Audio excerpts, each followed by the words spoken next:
I know most of you may think that this is a possum, but this ain't no possum. This is an opossum, and they're different possums and opossums.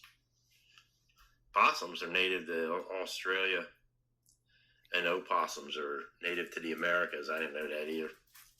But possums have furry tails, and opossums have that rat-like, bear tail or scaly-looking thing we're all used to.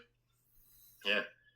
And possums can be different colors where, usually the opossums have that white face and that kind of shiny, whitish, silvery look to them and all that.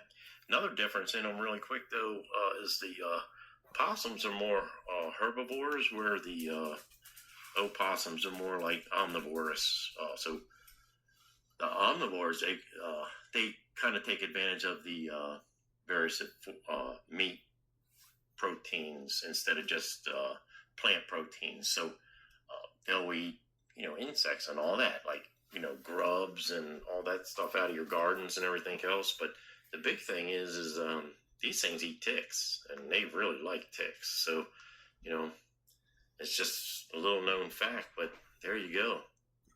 The only known tick trap that I know of, there's probably a few birds that are eating them too, thank God. So if there's a good for a tick and you guys all pull them off, what's a good for a tick? Yeah, to feed it to the possums. See ya.